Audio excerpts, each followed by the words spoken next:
things are falling from the book because I have this terrible situation of, so this is the egg, okay, and this is the, can you see it? Aonde? No Porto? Okay, so this is the, let's say, normal process of an egg, like the egg. And what is interesting is this process. Okay, so this is the normal way of that an egg comes, and this is how we manage to create an egg. Okay, it's amazing, isn't it? And what is amazing is that this egg is probably cheaper than this egg. Okay, in the supermarket, if you came to my farm and I will sell you an egg, just that came from the hen, I have to sell the egg to you a little bit more expensive than all these process factories, buses, energy supplies, energy chains, materials, things from all over the world. It's amazing, isn't it? How we came to a world where an egg from an hen directly is more expensive than an egg that goes around the world. It's scale. But I'm always interested in this, and when I try to sell my eggs and I have to compete with those, let's say, industrial eggs that now are sustainable, because everything is sustainable nowadays.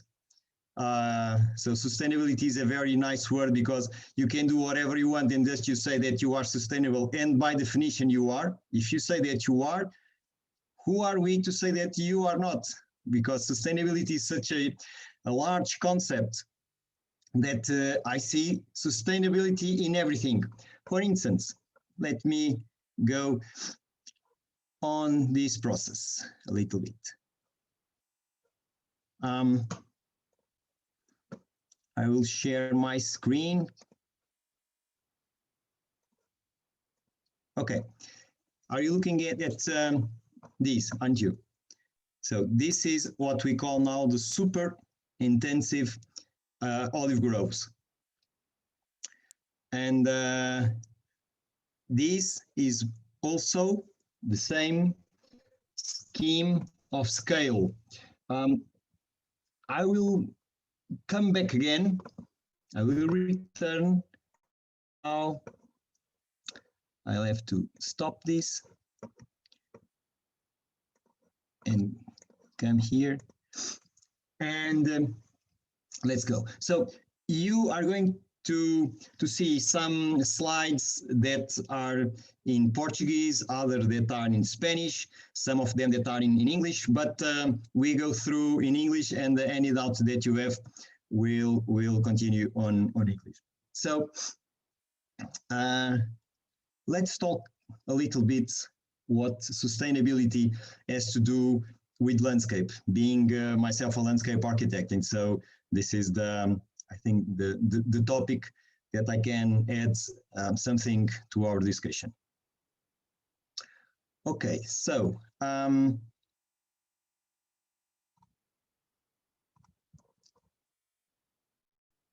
okay, now returning to our olive trees. I'm assuming that maybe what, half of students are from Portugal, something like that, or what, Margarida or Jorge? More or less, or? Wait, let me put sound. Let me put the sound, yes. I think most of them are not Portuguese. Oh, most are not Portuguese. Most are not Portuguese. Okay. So Mafalda is saying yes. Most of them are not Portuguese. Yes. Today, yeah, maybe, yeah, even today maybe it's half. Okay, perfect. Half. Okay, so for the Portuguese guys or for the Mediterranean guys, we know that we are in the center of the world, aren't we?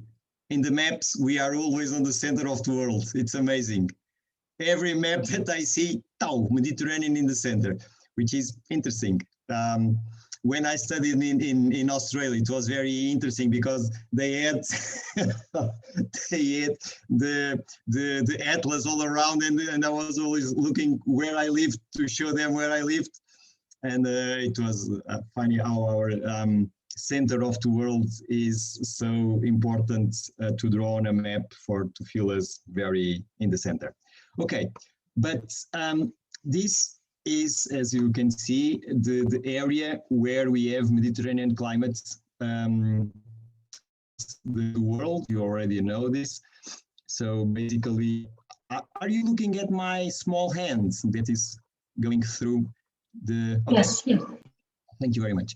So in here you see the climatic graph that shows what is basically the Mediterranean climate. Mediterranean climate is a climate that you have lots of rain, which is this blue. You can see rainfall, lots of rain in the winter and lots of heat in the summer.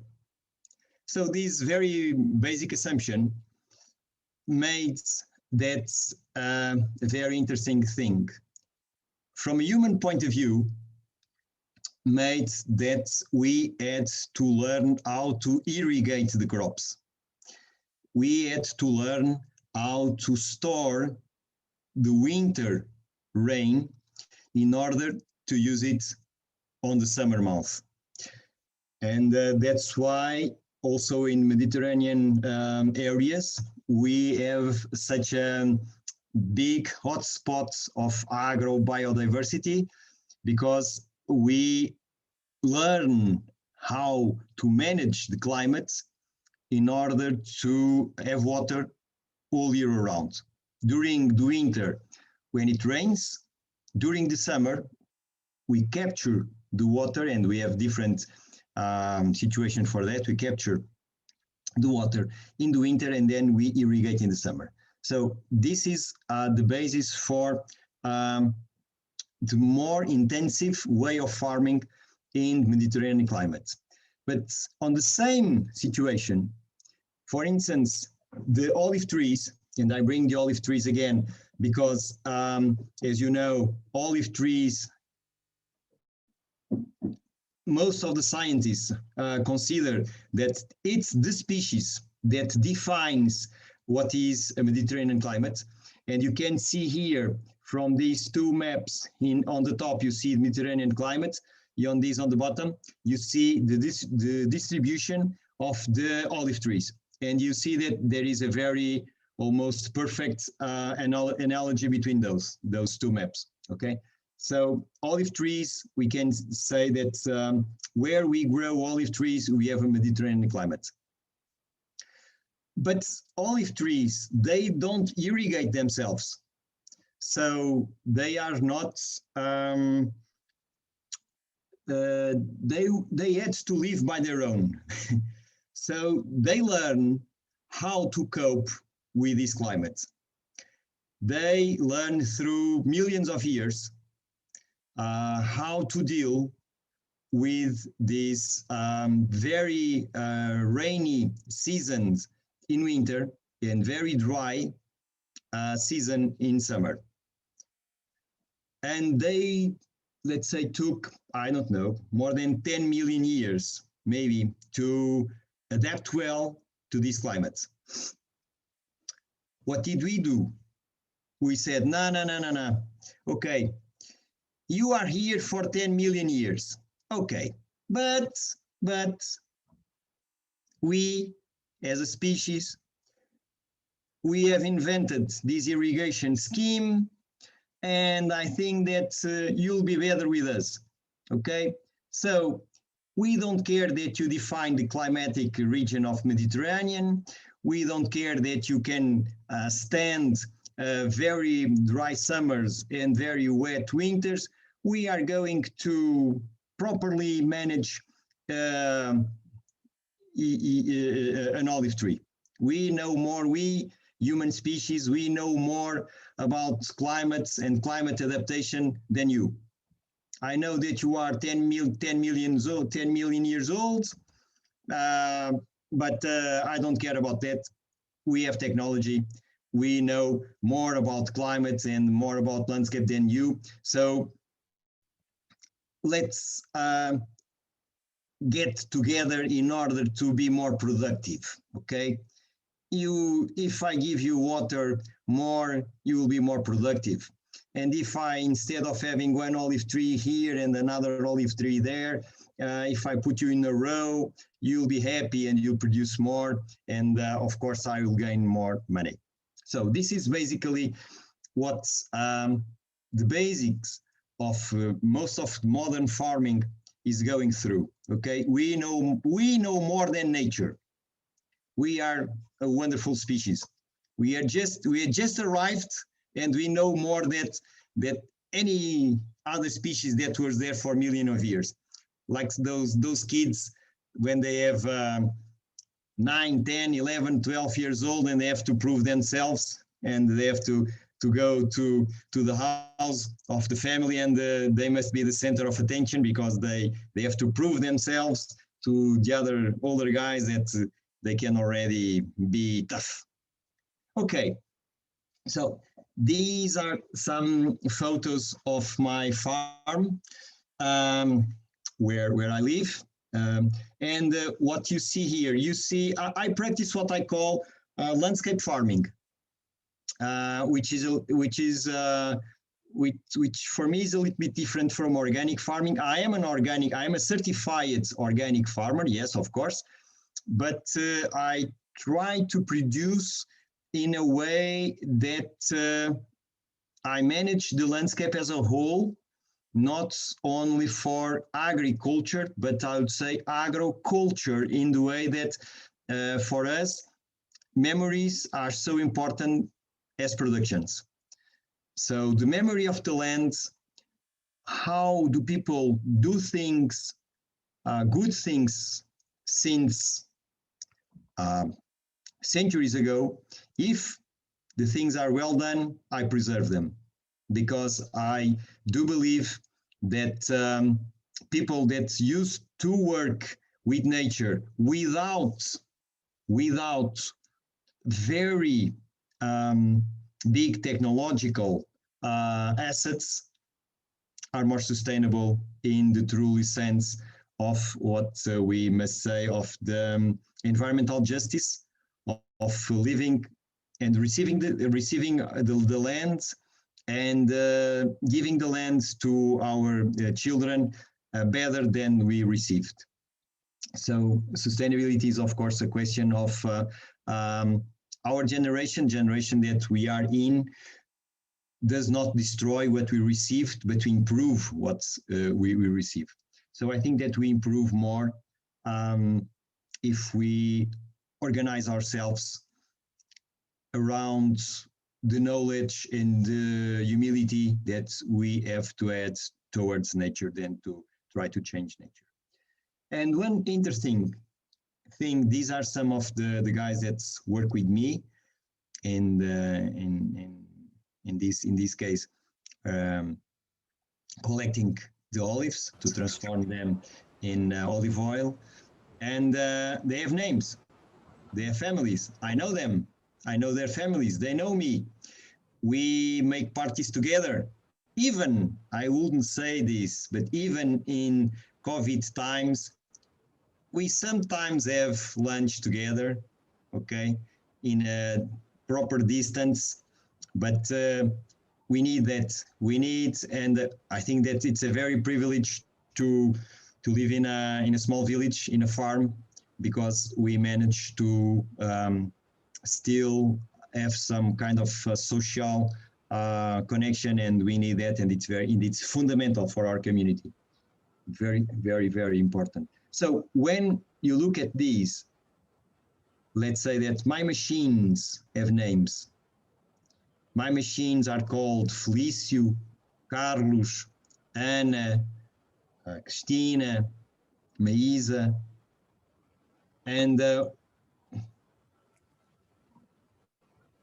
sorry, I have to go back and forth on this. And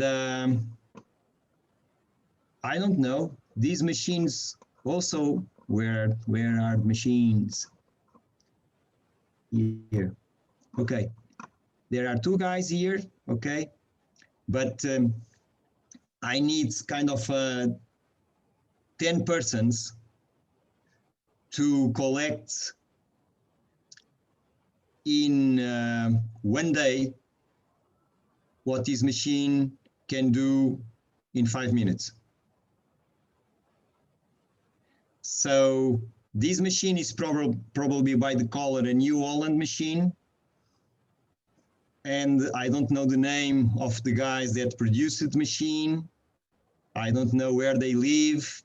I don't know what they do. I don't know nothing about the machine. But I think that I know almost anything that I need to know about the people that work with me. So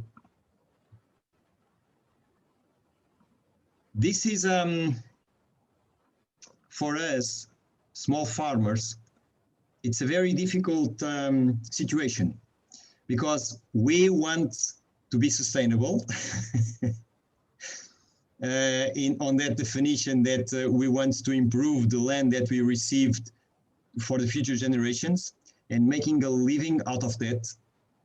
But how can we compete with that big scale of industrial agriculture? How can we do this? How can we change that? Should we abandon our way of living? Because it's not profitable? Should we just let our lands go to 0 persons work, and means that we will change our landscape from a cultural landscape to an abandoned landscape that most of them, as you know, burns every 5 years, 10 years, 15 years in a cycle of never-ending stop burning of the abandoned lands. What should we do? So that is a big question that is putting most of us that are small farmers and want to continue to be small farmers, and in my specific case that are also landscape architects, so I also bring to what I do some, I would say, landscape attitude, curiosity. I'm very curious to learn about my landscape, means learning about my geology, my climate, and I say my, because what happens is I have a very good idea of my land, but if you put me in another land, I have to learn everything, because I've learned that each area is different from the other area. And so we treat the landscape as we treat people. For people, we have the Declaration of Human Rights. Every person is unique, and every person has the rights to be happy, to have education, to be free. Every single person. For me, it's the same for every single square meter. I cannot deal with my square meters in very big scales, like we saw on the images of the intensive orchard. I cannot deal with my land like that, because I know that every square meter is different from the other square meter. So we have a concept called aptitude or suitability, and every square meter is a little bit different from the square meter that is near that square meter. That suitability of the land, it's a fundamental issue. And when we see hundreds of hectares treated as if they were the same, that is kind of, for me, it's kind of, if instead of seeing persons, I just saw armies, loss of individuality, loss of self awareness, just command from outside. So I think that for me, I don't want to teach nothing to you, okay? Nothing. I don't even for me know. So this is just the reflections for us, if you want to speak a little bit of some of, I would say, territorial roots of sustainability and the different prices that comes with it. Okay. Now, returning to olive oil, you might know that we have in 6 what we call DOP in Portuguese, which is in English it's protected origin denominations, and this is to assure that that specific product, in this case an olive oil, respects the identity, the character of specific varieties of olive trees, of a climate, of soils, of way of doing, and it's kind of a seal of guarantee for the consumer that a specific product is made according to a set of rules that define the originality of the product. And I used to produce olive oil with this seal. I don't produce with this seal anymore. I still manage my olive groves as if I had the seal, but I don't have the seal anymore because that seal became very expensive. Which is strange, because if you listen to a speech of the Ministry of Agriculture or Environment, they will tell, nah, you have to make a bet on very high quality products. You have to make a bet on specialize. You have to make a bet on doing the best products that you can. You have to specialize on the differentiation, on the identity of the products. And then for that, I have to pay much more than, let's say, my industrial competition. And in the supermarkets, an olive oil that comes from a very monotonous landscape with huge environmental impacts, with absurd use of energy, water, agrochemicals, machinery, for the consumer costs 1/3 of my olive oil made by people with an organic seal, with a DOP seal. So I don't understand. I don't understand. What I do understand is that the price that consumer pays for my olive oil is the global price, including the social and environmental price of the product.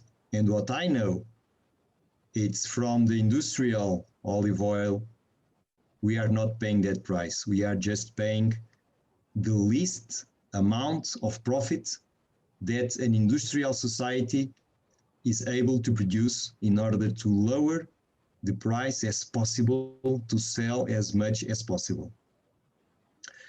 And I've learned from a very distinguished ecologist almost 30 years ago, David Suzuki, that we live in a very difficult world to manage from an environmental point of view, because from nature, we have a money called energy, called calories, that came from the sun.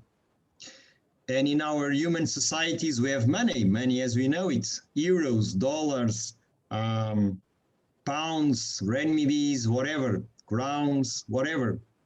So we have two systems, one which is kind of fair, and you live with what's natural energy you can capture, store, and pass to another level.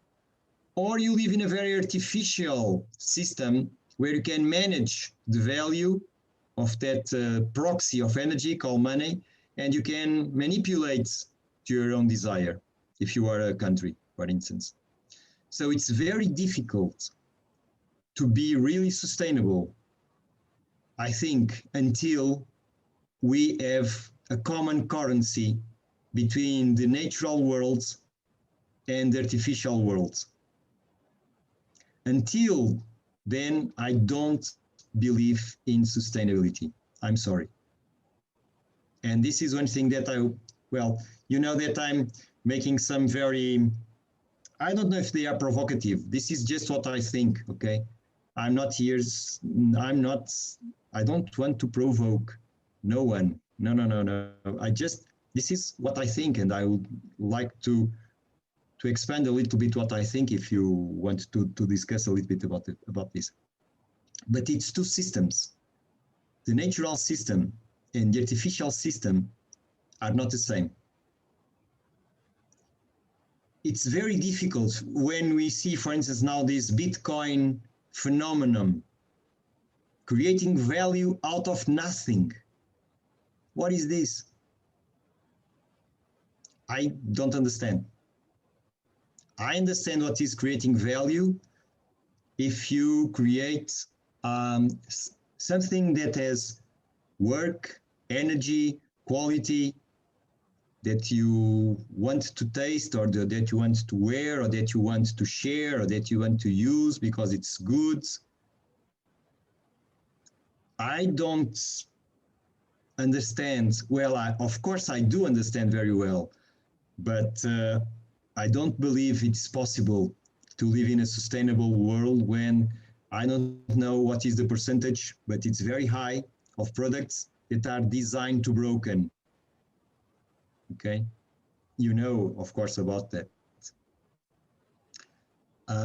So I don't understand how I use the word sustainability and sustainable a lot because I think it's a nice word. I like it.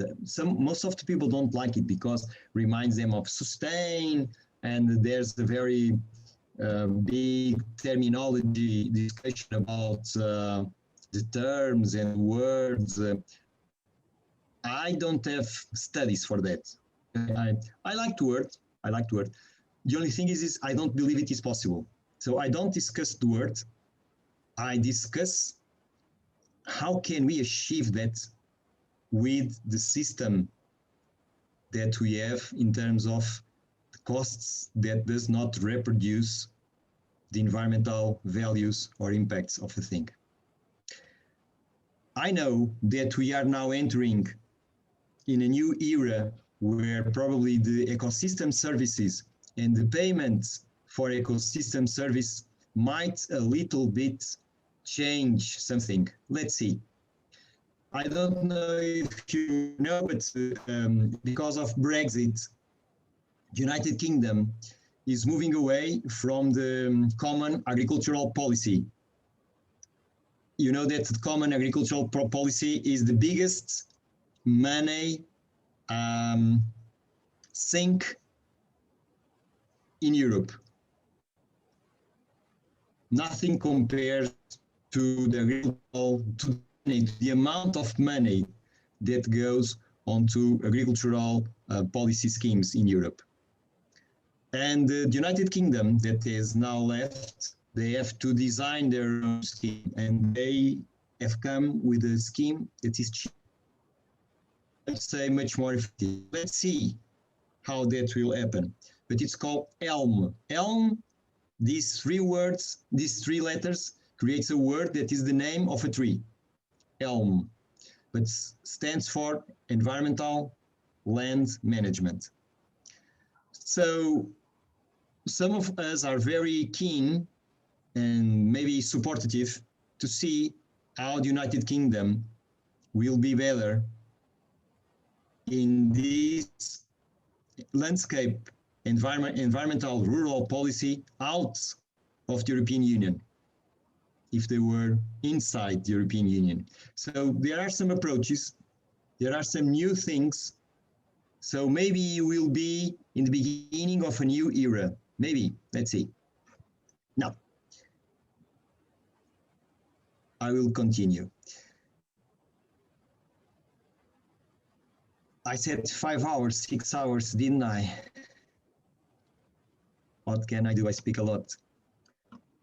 I think that I'm gonna pass a little bit some of these things because I think that we have to move a little bit. This is, but I will stay here for a while. Do you see these nice images here? These colors.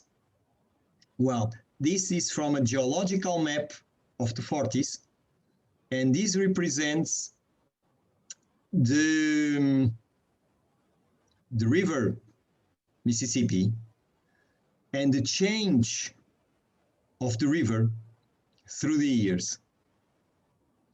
So when we look at that image, that for me is as a landscape architect, someone that wants to understand a little bit more about the landscape and the lands and the systems and movements that creates our human habitat.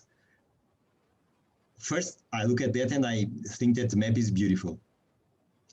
But then that makes me, what is a river? Where is the river? The river is changing. All the years, as you can see, the river is changing. As we know, this is the Delta, Mississippi Delta, where they have the big floods. And so it's flat. And so the water one year comes from another side than the previous year because of the amount of rain is bigger and is lower. So the river is running fast or slower. And that creates this beautiful pattern and make me wonder, where is the river? The river is the plain. The river and the plain are almost the same thing. They just have different annually manifestations of expression. So this is also from a territorial point of view, from a landscape point of view, a very important thing to have in mind that we'll develop in a second. Okay, I'll move a little bit for not making you, this is, I also studied, I was what they call a wildlife ranger in South Africa. And this was my teacher. And here is teaching us how to think like an elephant.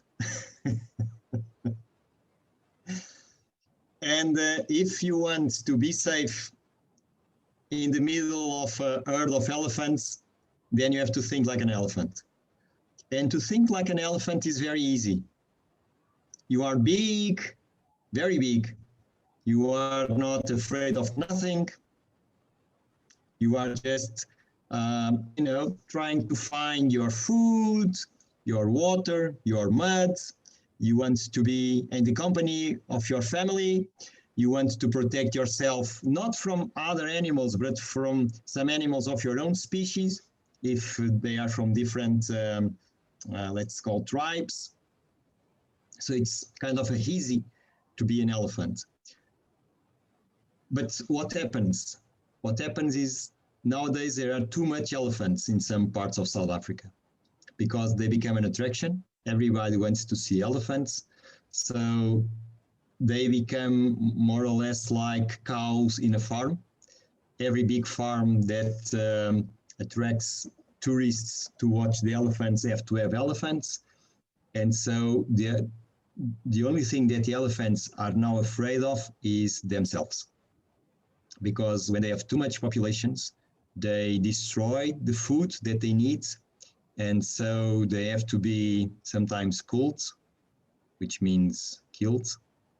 Or other times they must be transferred for another game range area. So to think like an elephant nowadays is to survive like we do for food and water. Okay, just because we create fences around where the elephants used to roam, now they cannot roam freely, because if they roam freely, we don't know where they are and we cannot show them to tourists. So we have to keep them under proximity of the tourists in order to allow tourists to see them. So another small detail about the sustainability of this planet and how we manage. This is Costa Rica, where I teach. That's why some of the slides are also in Spanish. And it's a very different culture. And I have this gentleman here, my friend, because when I went, the first time that I went in Costa Rica, I couldn't read nothing on that landscape, nothing. I could look at this and I didn't saw nothing, but he saw everything. He knew what plants he could use if he had a headache. He knew where to put the cows and when and why. He knew where were the poisonous snakes. He knew where the tiger, what they call the tiger, the jaguar, where the jaguar would come and kill the cows. He knew everything. So he knew how to read the landscape. So to manage the landscape, I think that we have to spend time in the land. We have to probably live on the land.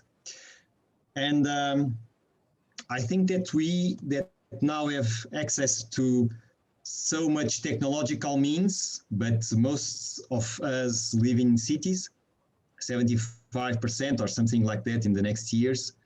I wonder what will that mean for reading landscapes and nature if we only go to see landscapes and nature by TV series or magazines or PowerPoints instead of living in those places. What does that would mean for our future perception of nature and the survival of our own species? If we combine everything, if we combine how are we treating animals, like I mentioned, elephants as commodities, not as animals. If we are treating our foods not as foods, but as prices. If we have this romantic view of nature, of being out of nature, but speaking and deciding about nature, like most of our politicians do, I don't know where we are going. I really don't know. I hope that I will live here, but I really don't know. Okay, I'll move a little bit because my point here was to learn about landscape and for me, how that is important for sustainability, whatever that means. This is a passage from an historian, Simon Schama, that in 1995 wrote a book, Landscape and Memory. And I liked very much this quote, where he says, as you can read, "For although we are accustomed to separate nature and human perception into two realms, they are in fact indivisible. Indivisible. before it can ever be a repose for the senses, landscape is the work of the mind. And now, yes, and now the expression that I like it more. It's scenery. It's built as much from strata of memory as from layers of rock. That's why I call myself a landscape farmer. For me, producing food is so important as the way that I produce food and the memories that I try to learn, to speak with the people that farm at much more time than I do. Unfortunately, nowadays, most of them are already out of work for various reasons. But in fact, the landscape is the work of the mind. We live in the landscapes that we create with our minds, our thoughts, our desires. I'm going to go through this and I'm going to show what this author called Norgard. This is a engineer that worked in energy and came to this beautiful process from the coevolutionary. You know about coevolution. It's a Darwinian concept where two species, in this case a hummingbird and a flower, they never change DNA together, but they came to evolve together in order to be beneficial for each other. So the concept of coevolution is this: you don't share DNA, you don't share any genetic material, you belong to different realms of life, but we evolve together in order to be better to each other. So it's a very powerful, it is a Darwinian concept. It's science, it's not philosophy, okay? But these Norgard kind of adapt that concept to what he called the coevolutionary process of development. And he states he's not a landscape architect, he's a civil engineer specializing in energy. But he states that for us to understand our environment, our process of development, we have to consider, let's say, the physical aspects of the environment, and then 4 physical aspects of culture. Knowledge, what is the knowledge available? What is our level of organization of our society? What technologies do we have at our service? And what are our values? In what do we believe? And this, through time, creates what we call the landscape. I tried to apply this concept to a Portuguese island. It was the first island to be, let's say, discovered by the Portuguese, is the island of Porto Santo. It's, you see Madeira here, Madeira. Okay, so Madeira. So this island of the Porto Santo was the first island to be, let's say, discovered. It was not kind of discovered like that, but it's where the Portuguese adventure of discovery began. And in fact, what is interesting is what the Portuguese were there to do was to collect the blood, let's call it, from this tree. It's called the red dragon color, and it's the color that the kings used on their mantles, on their ceremonial vests. It's called the dragon red. It was very, very, very expensive. And I think that we have more or less proofs that the Portuguese knew about the value of this tree when they discovered Madeira. So we discovered Madeira not because of faith, but because of an economic activity, a product that was very expensive in Europe. And I'm going to be very quick on this. I think that I have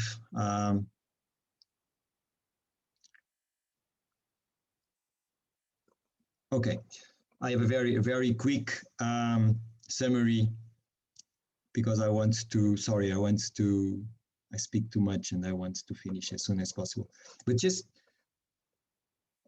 to allow us to think a little bit what that sentence of Simon Schama told us, the layers of memory that are so important for us to understand our environment, so means our physical conditions for sustainability through history.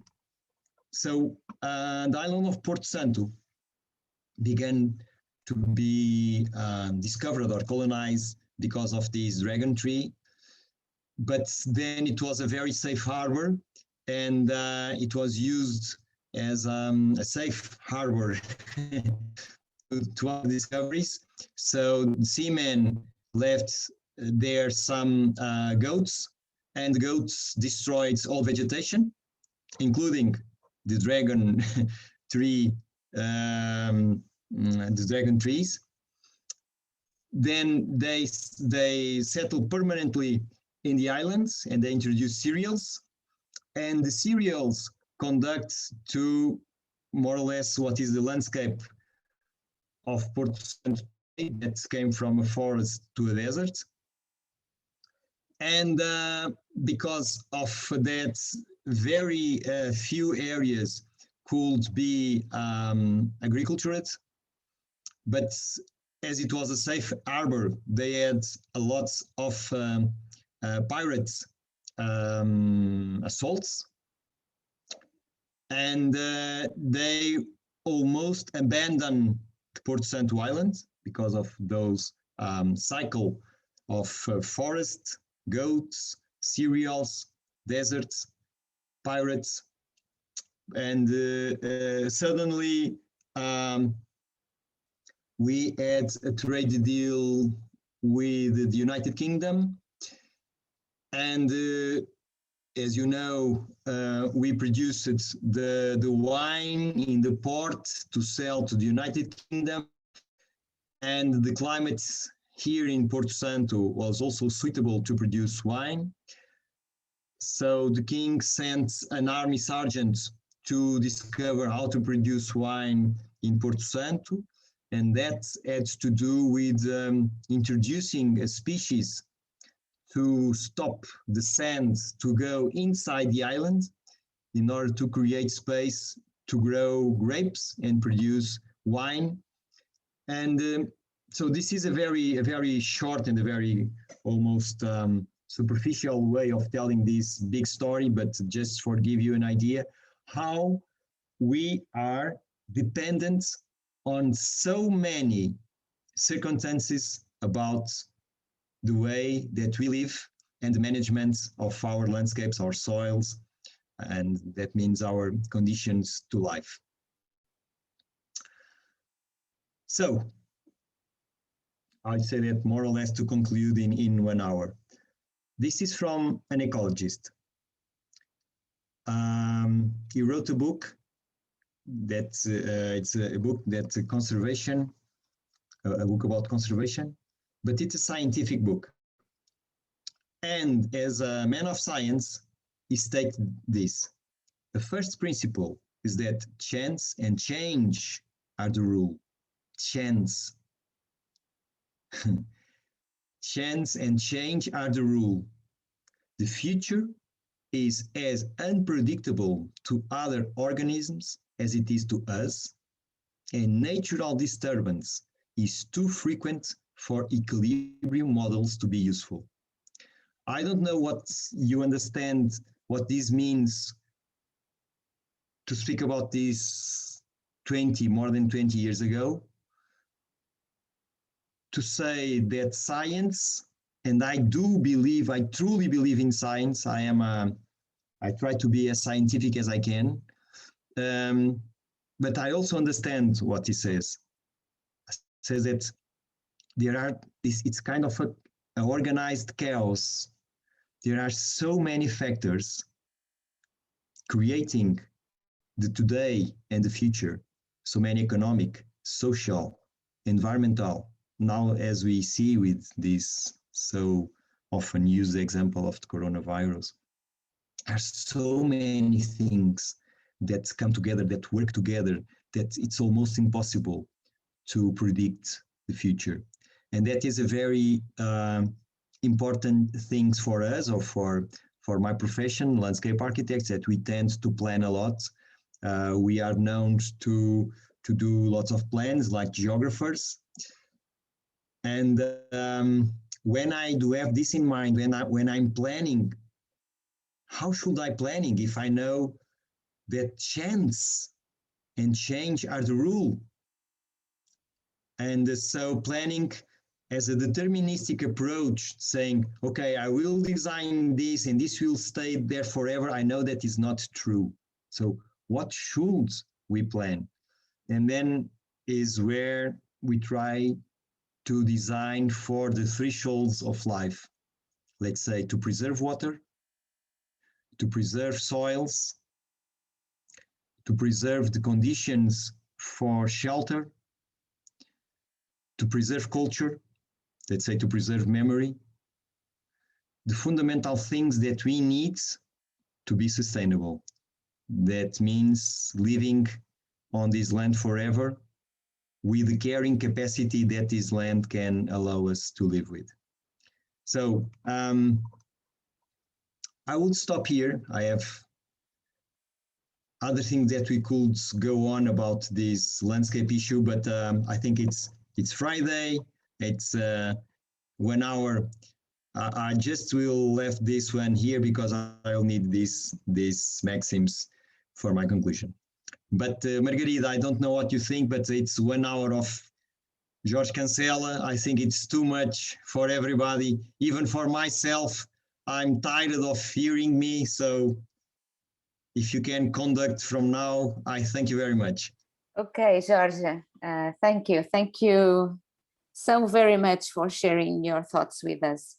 I think that students here today have lots of things to ask you and to think about, and I would like very much that they can ask some questions or make some comments here. So who wants to open the discussion? Please, Mafalda.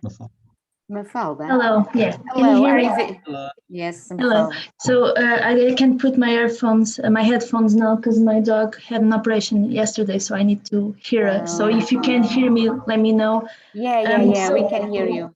Okay, perfect. So thank you so much for your presentation. It was very interesting. And I don't have particular questions. I actually have, maybe it's more like comments, or we can start a debate. But I worked with food systems. I work as a research assistant in Splash at ISCTE, and we worked a lot about food systems in Lisbon metropolitan area. And as I was hearing you, I share your doubts about, the problem of sustainability and sustainability in everything, especially when we start talking about food and organic food and the cells, and what does it mean for a small scale producer and small, with the new laws and all that, what does it mean for a small scale producer and for a small scale family to have that kind of organic cell versus not having that? And we are actually discussing this, and I actually share a lot of your questions. So I think that the question is, when we think about sustainability and when we think about what does it mean for our future, we need to think about what do we want, not particularly for our economy and for our current idea of needs, but I really enjoy that idea of living with what we have and understanding the land that we have. So it's actually, I've been reading a lot of Aldo Leopold, and he's very interesting because he also talks about an Earth's ethic, an idea of a land that we can share with others that exists because we are not the owners. We don't conquer the land, we just live in it. And when we think about sustainability, the current discourse for me with green economy and the Green Deal of the European Union and all that, I think that's just business as usual. You know, like we just need to sell this and we can sell it with the food miles and all that. We can sell it more cheap, so it's better. But it doesn't mean that's sustainable. So what does it mean nowadays to be sustainable? And I really enjoyed your talk because you actually shared with us. Sorry. No, thank you very much. In fact, like you are already in your PhD, so instead of giving a lecture, I thought it was more interesting to let some semi-organized thoughts to appear in order to see where that would lead us. For instance, if you let me return to that elephant story, and why do I call the sustainability is, let's say, a desire for the rich and a curse for the poor. When I was there, and I went there to study wildlife management, and I became a wildlife ranger because I want to understand how can we deal with other situations that ours in the Mediterranean region. And so in these areas, we don't do farming, we don't do agriculture, but then I discovered that we do farming, but we don't farm cows, we don't farm cattle, we farm elephants. So for the tourists to go to South Africa or Tanzania or Kenya or Zimbabwe or Botswana, where the big parks are located, to have an approach to nature, to feel nature, to see the beauty of an elephant, I saw hundreds of villages, local villages that hate the elephants. I saw hundreds of poachers that wanted to kill the elephants to sell the tusks in Asia. So an elephant at the same time, for a rich person, is a connection to nature. And for me also, okay? I belong, let's say on that situation, I belong to the rich person, okay? I don't attack no one, okay? I'm just observing. I'm kind of a journalist. I'm not making any judgment values. It's only what I saw. I saw people that had money to have that need to connect with the elephants, to go there, to see the elephants, to ask me, let's go find elephants. By the way, it's very easy how to track elephants. Because their feet is round and they leave a very round imprint in the soil. You just have to know if they are going on that direction or on that direction. But we have a small scheme for that, because when they move, they kind of step with this front, and they do like this, and so you have a small hole in the front and a small bump on the rear, and so you know where they are going. So there we were, and then there was this connection with the elephants, and wow, this is beautiful, I could live here forever. Okay, and on the same time, that same herd of elephants, I knew that probably on 2 nights before destroyed the food of a village.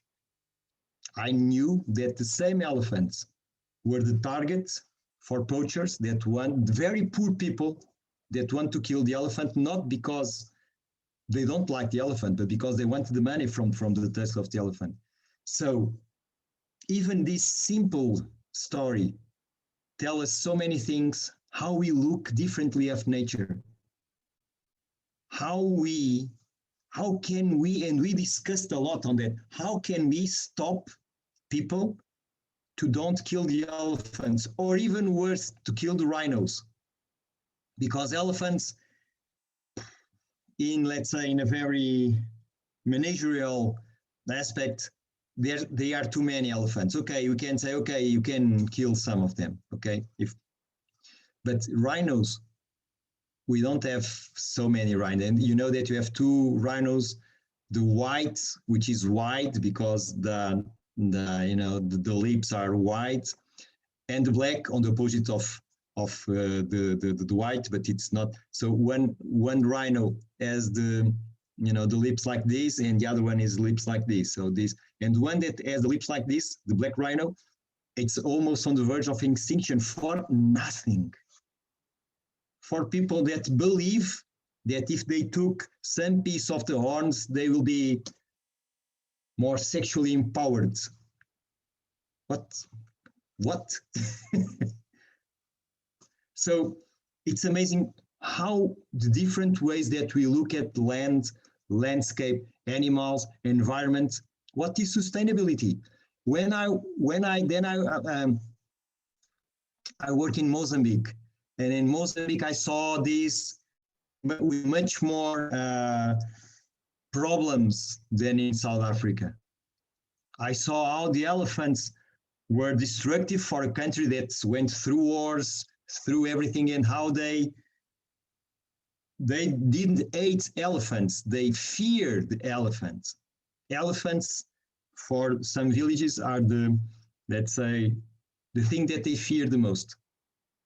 And for other people is the thing that they want to see the most. So what is sustainability? How can I go to a village and say, and I had to do that, and say, we have to protect the elephants? How? They are going to kill me. They say, you are a rich guy from Europe, don't live here, you just love the elephants. I don't know why, because they kill us. Why do you want to protect the elephants? And this is a very small story that I think it's more food for thoughts than anything else, but it's on the line with our concerns. Mafalda, do you want us to? Yeah, I just want to add something quick. We have this problem as well in Europe with the wolves and with the bears in Italy. So the conflict between human and animals, it's always present. But I think it's very interesting as well. If we think about the history of, you said that you work as a park ranger. I also study protected areas here in Portugal. So wow. if you look at the history of establishment protected areas in Europe versus the history in, for instance, United States, you see that here it was particularly impossible to put in a almost conservative, pristine stage because we changed the landscape. So I think that's very interesting what you were saying, the approach that you were giving us, because when we think of nature, we romanticize it. We think of it very pristine, very beautiful, but the conflict exists.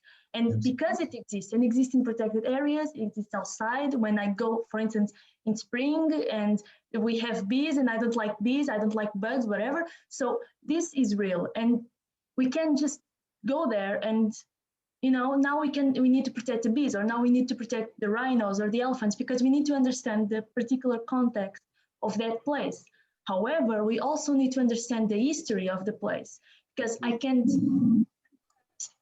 put here in Portugal, create a national park without understanding that people live there. And because of that, the conservation law cannot be equal to the Yellowstone Park, because it's different, because people are there. So this is, for me, it's very interesting, because this is very, how do I say it, very difficult to go past it, because we need to understand culture at the same time that we need to understand nature. So we have this conflict all the time. So when we talk about sustainability, we are talking about sustainability for whom? Because we are talking. That's the question. Exactly. Yeah, that's it. That is my constant, because I also my PhD is about nature-based solutions. So yeah, what is this? That's why I think it's very almost impossible to achieve sustainability, because sustainability for the rich is sorry about this dichotomy about rich and poor people. It was just a way of organize some title. But in this dichotomy, to whom are we speaking? Sometimes we are in very contradictory situation. Okay, I But think Tiziana wants to talk to her. I see an iPhone wants Hi. to speak also. Hi, I'm so sorry. I have a problem with my connection and with my computer at the same time. So I'm in my iPhone. Can you hear me? I found the TC. Yes, we can hear you. Please. Okay.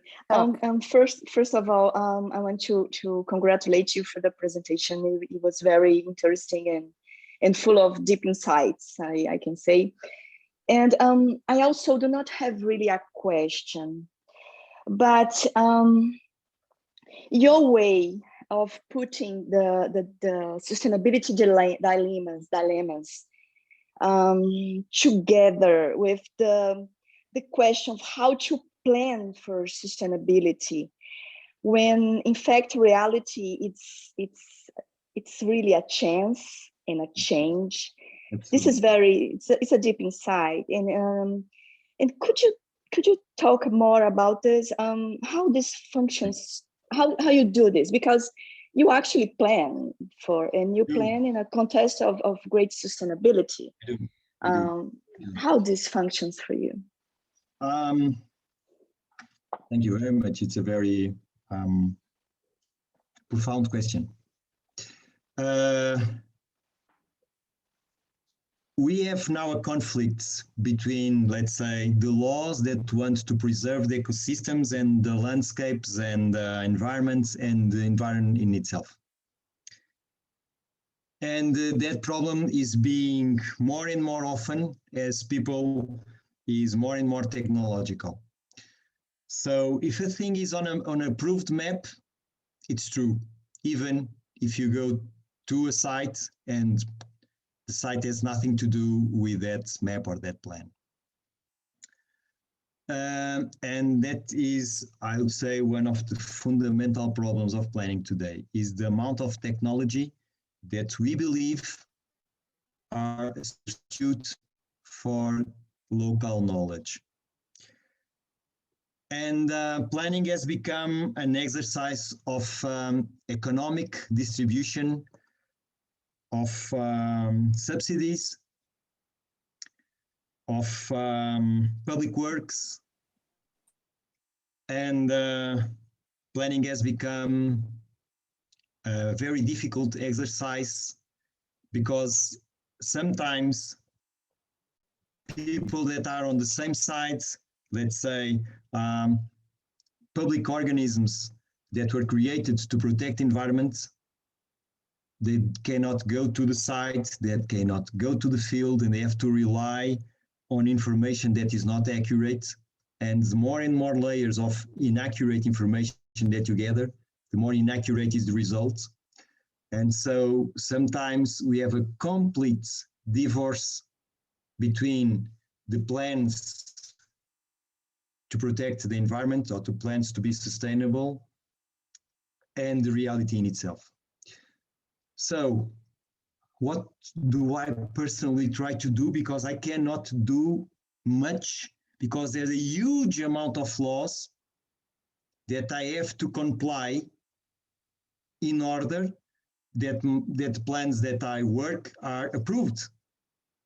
That's also why I became a farmer, because here it's me and the land. I don't care about the law here, except from this law, the law of the gravity. This is a law. For me, this is the law that I cannot change and I have to follow. All the others, I don't care. Here, in my very small property, my 20 hectares, here it's the land and me. It's our co-creation. I try to learn as much as possible from the land, and I try to be as good as possible to my land.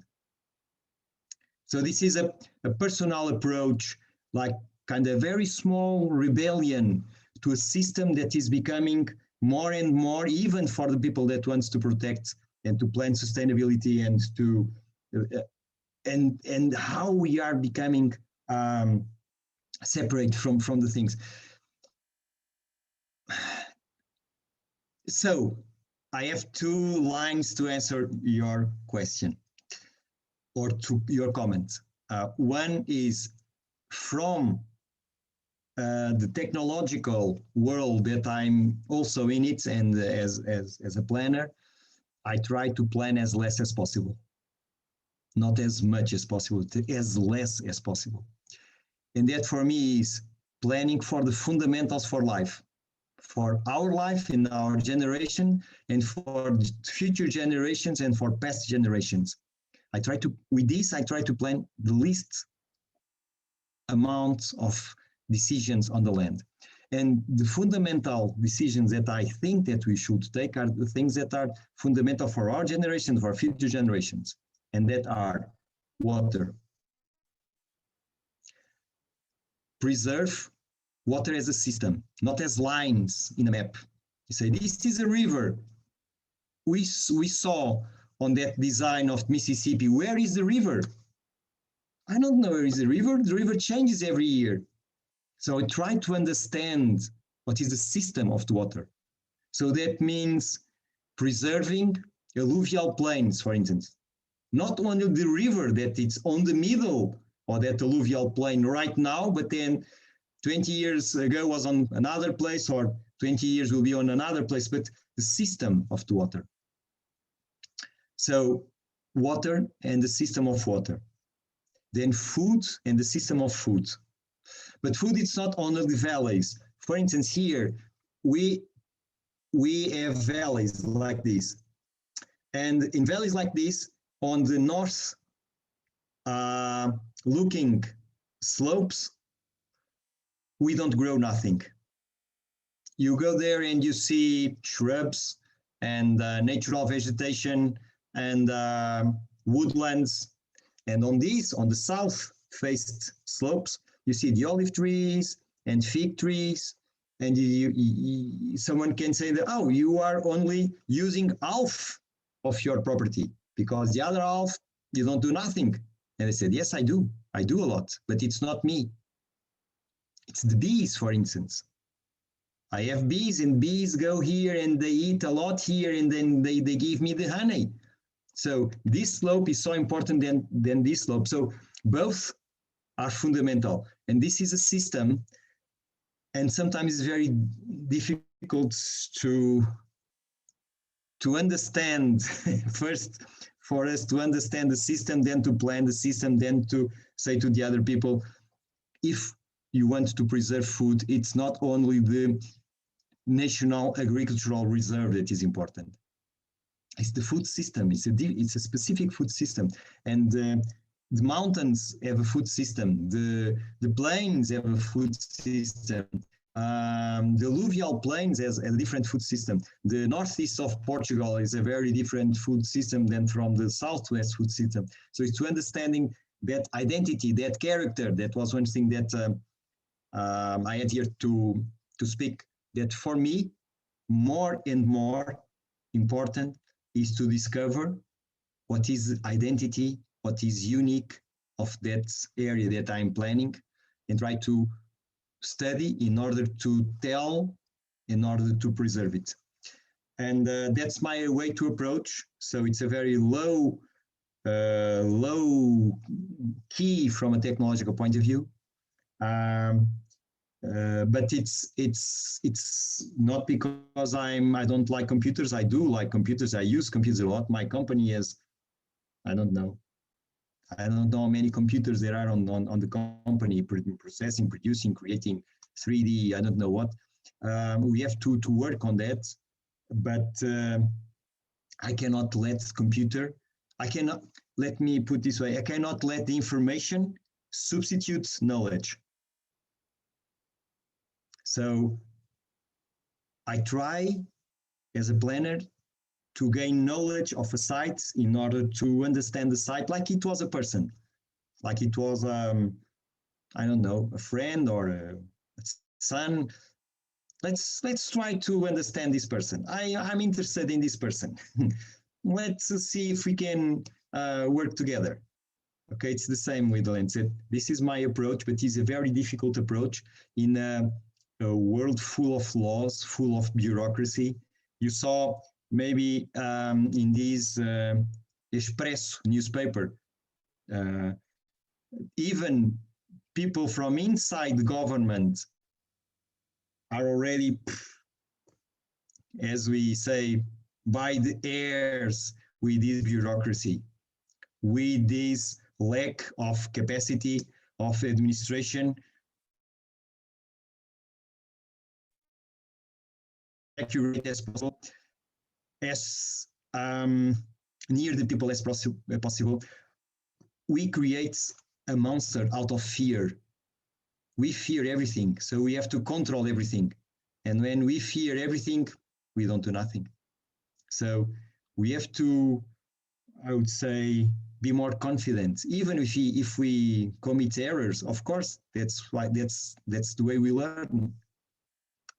So I have to fulfill my role as a technological and legal planner, but I try in doing that to create this, let's say, state of the mind in order of planning the character instead of the systems or the I don't know, everything, the economic things.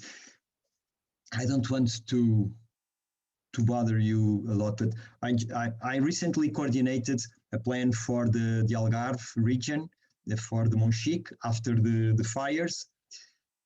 And I think it was a very interesting plan because it was not a legal plan and he had money attached. So it was perfect. No legal obligation and with money. Perfect. And that was the kind of a prototype of a new kind of plan that the Ministry of Environment wants to implement. And so he asked me, you are a strange guy. Can you do a strange plan? And say, yes. And I did. And I think that plan went well. And what happened? Everybody said, this is an interesting plan. Let's make this plan a law. And the problems began. Now we have these plans for the changing of the landscapes all over the country with huge complications of, so this plan is more important than the local plan, or what should I do with this plan? What are the hierarchy of this plan? What plan should we, this one, no, this one. But this is money. No, maybe not. Maybe. Okay, so I don't know, why do you have to control so much everything? What are we afraid of? Okay, so it's a little bit like this. So the only good thing is from, let's say, 10 years, these kind of stupid things that I say, sometimes someone appears and said, let's try this guy. He might have some strange ideas or something might happen. So that's it. But it's a challenge. It's a challenge to align our ethics and let's say our very small knowledge, but some, with a society that wants technology, information, management, and thinks that the environment was, is, and will be the same forever, and that does not allow room for improvement or change, except infrastructure, public works, or very few other things. Sorry, I don't know if I expressed myself very well, but yes, George, I think yes, you did. Thank you very much for your time. Cristiana, it was great. Nice sorry about this. to talk with you. Sorry Okay, does anyone have yeah. any question, more questions or thoughts that you want to share? If you don't have, I have one. You have one. Yeah, it's not a question. What are you George, no. It's I just want to know a little bit. 1 minute. Of you talk about the elm. What the elm? I want to know a little bit more. 1 minute about elm. So I'm gonna try to share my, let me see, hello. Let me try to Elm Brexit. I think that's very important that we know more about this scheme. Okay, so But do you think it's a better way of looking at I do. okay, okay. I do.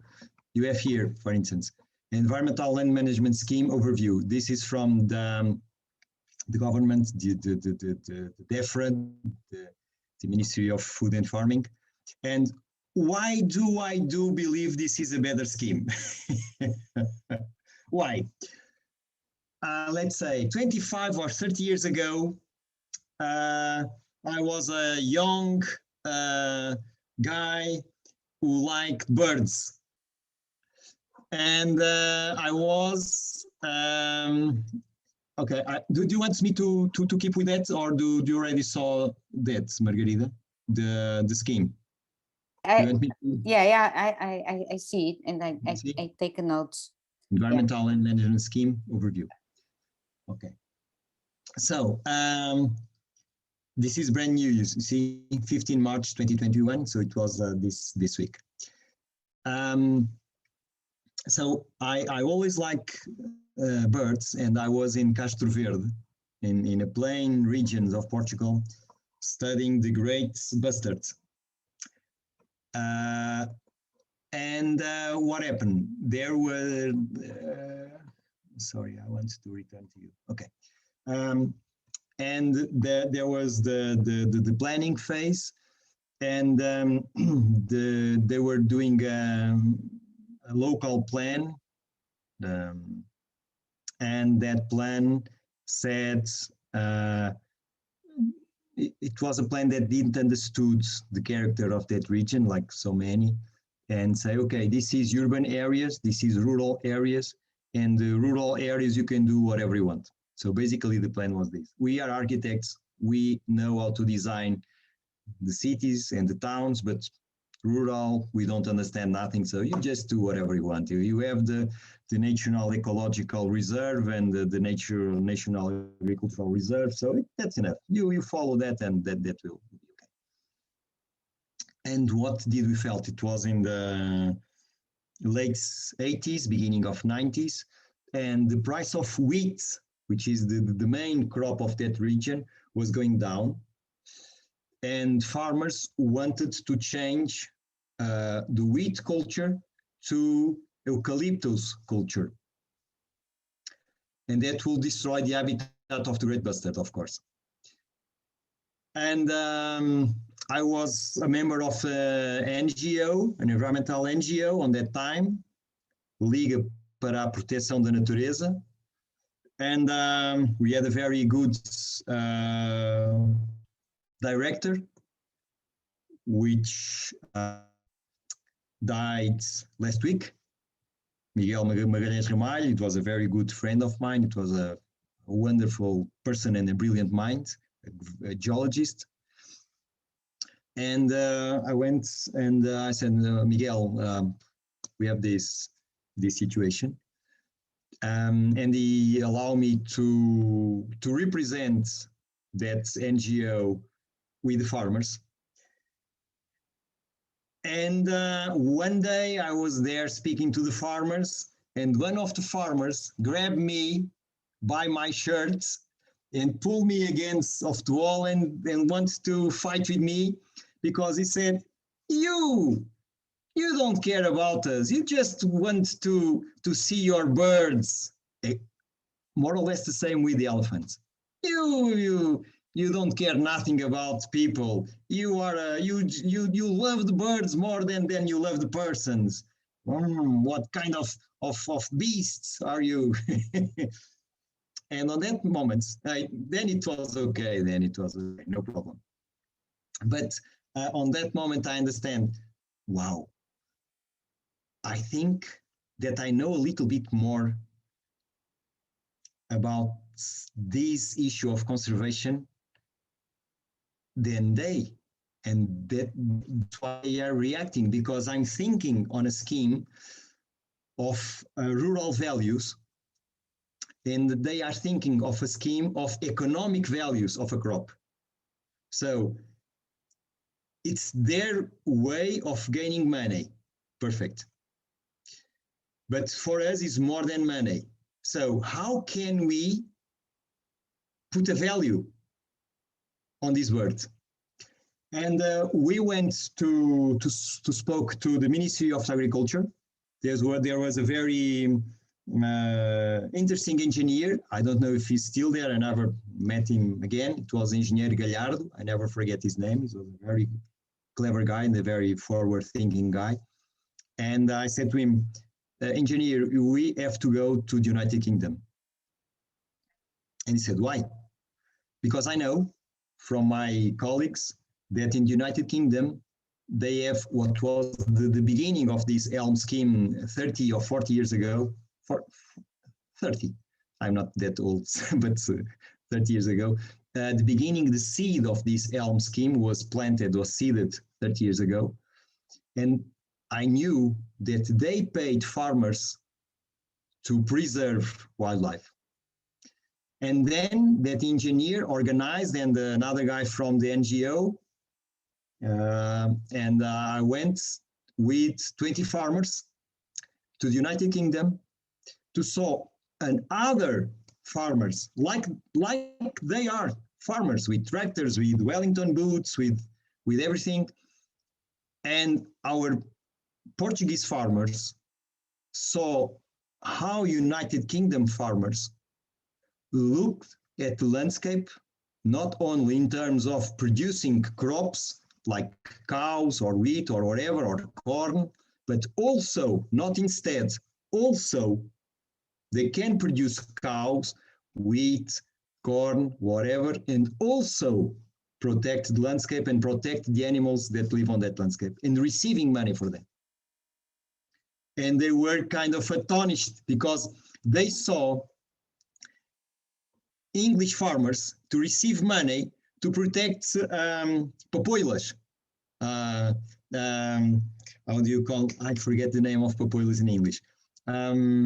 Papaverruas in Latin. Well, I will remember. So our people from Alentejo that you know have papoilas all around, they saw the colleagues, the farmers in the United Kingdom receiving lots of money to preserving papoilas. And they said, so we can also preserve papoilas. And I said, yes, I won. And so we came here, we organized a plan, which was called the Plan Zonal.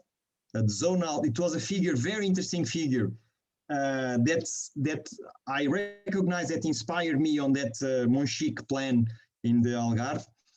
And that zonal plan was that. It was a management plan with money attached. Poppy! Thank you, George. Poppies, exactly. To preserve poppies. So our Portuguese farmers saw British farmers receiving money to preserve poppies. It was for them, it was a hallucination. And we told them, it's the same common agricultural policy. What these United Kingdom farmers have more than we, it's information. And then to turn that information to knowledge to action. They don't have more poppies. They don't have great bustards. They don't have, I don't know, imperial eagles or whatever. They just have more information and they receive more money because of that. So I think that one interesting point of that policy, it's not the policy, it's not the money, it's the way how in the United Kingdom they make the connection between farmers and policies. They have people like we add in agriculture, we call extensionistas. We add that when I studied in landscape architecture in Évora, under our Gonçalo Ribertel's thoughts. When I studied, near to my studies were those agronomists studying extension, how to connect the farming worlds and the science world. and we lost that. So the thing that I do believe that United Kingdom scheme is better than ours, it's not because of the scheme, it's not because of the money, it's because they have the link between farmers and the money and the objectives of the program. And they have these extension people, these landscape extension people to connect the dots and to create much more easy way for a farmer to do what the policy, let's say the policy, the landscape policy, the environmental policy, the sustainability policy wants the farmer to do. And so there are girls and boys that go to the farmer, and they are engineers, they are landscape architects, they are biologists, they are whatever, and they say, Mr. Anthony, you have a farm here. You know that you can receive money if you, instead of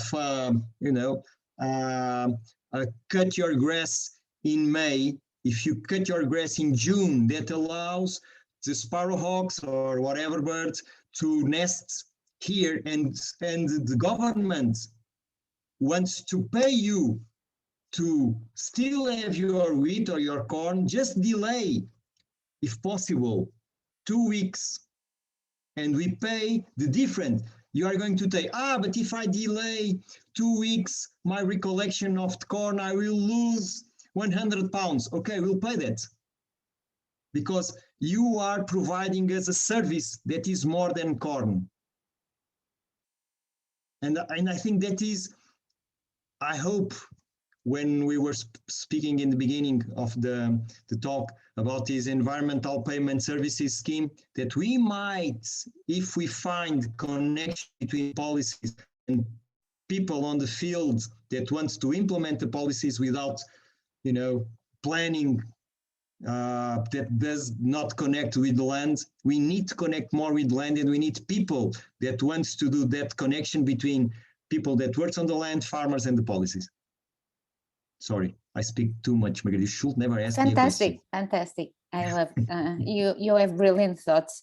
I think you are an inspiration for these younger generations and these students that are some of them working in the same areas that you are working, and I hope that this was a very good lesson and inspiration for them. I do not regret inviting you each year because I think we learn a lot and you put people thinking, and this is really what matters. That's good. To give space to think. I don't know, Jorge Malheiros now. Shall we end the session and go and have dinner? Yep. Yeah. Yes, thank you both. Thank you, Margarida, for handling the session. Thanks to Jorge for the very thorough presentation. I hope you have enjoyed this, and we meet again in a week time at the same hour in the same place.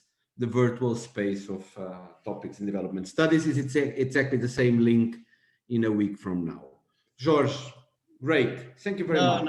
Muito bom, Jorge. Obrigada. The good thing is, if you didn't like, I have a good news for you. It's the last time that you are going to see me, and I'm going to see you. So it was just it's not true.